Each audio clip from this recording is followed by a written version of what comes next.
میں نے آج تک کسی بھی سنی مولوی کو یہ روایت بیان کرتے ہوئے میں نے نہیں سنا. اور باقی جو کہہ رہے کہ حکم لگائیں، وہ بھائی حکم لگانے والا میں نہیں ہوں. یہ جو فیلڈ ہے یہ آپ لوگوں کی ہے. جو مولا علی علیہ السلام کو افضل نہیں مانتا، رافضی، شیعہ، گمراہ، آپ کیسی کراچی میں فتوے لگائے گئے جہنمی. ہم یہ فتوے نہیں لگاتے.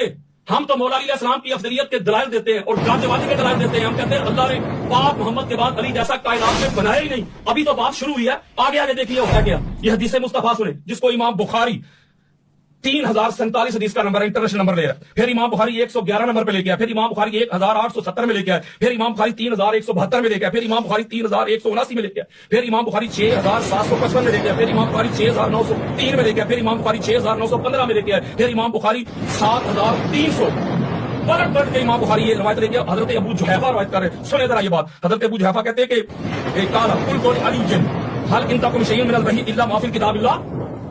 حضرت ابو جحیفہ کہتے ہیں میں نے مولا علیہ السلام کا علم دیکھا نا، آپ کا فہم، ادراک، یہ شعور، یہ فیصلے کرنے دیکھے. تو میں نے مولا علیہ السلام سے ایک سوال کیا ڈرتے ڈرتے، اے علی آپ کے پاس قرآن اللہ کی کتاب کے علاوہ بھی کوئی وحی اترتی ہے؟ کوئی وحی میں سے اتنا نالج، اتنا فہم، اتنا ادراک، اتنا شعور، ایسے چشمے نکل رہے ہیں آپ کے اندر سے علم کے، وہی نازل ہو رہی ہے. تو مولا علیہ السلام کیا فرماتے؟ اس کا مطلب ہے حضرت ابو جحیفہ سمجھ گئے اتنا غیر معمولی علم ہے مولا علیہ السلام کے پاس، اسی لیے انہوں نے یہ سوال کیا. اب مولا علیہ السلام کیا فرما رہے ہیں؟ آپ فرماتے قال اللہ والذی فلق الحبۃ وبرأ النسمۃ ما علم الا فہمن یؤتی اللہ رجلا فی القرآن. مولا فرماتے ہیں نہیں کوئی مجھ پر وحی نازل نہیں ہو رہی، میرے پاس یہی قرآن ہی ہے، یہی کتاب ہے، لیکن اللہ نے مجھے وہ فہم، وہ ادراک، وہ علم دیا ہے کہ میں وہ چیزیں بھی اس سے اخذ کر سکتا ہوں جو دوسروں کو نہیں سمجھ آتی. تو اس حدیث سے پتا چلا کہ مولا علی علیہ السلام سے بڑا عالم کوئی نہیں. جلدی دینے لگا.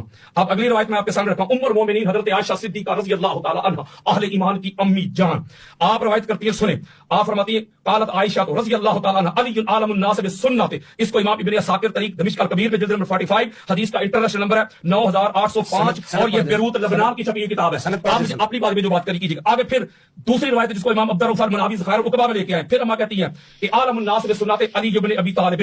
پھر اسی طرح حضرت عبد الملک بن ابی سلیمان کہتے ہیں قلت اعطان کان فی اصحاب محمد عالم علی بن ابی طالب قال اللہ والله ما علم. حضرت عبد الملک بن ابی سلیمان کہتے ہیں میں نے حضرت اسعد سے پوچھا کہ عطا تو نے رسول اللہ کے صحابہ کی جماعت میں سے علی سے بڑا کوئی عالم دیکھا ہے؟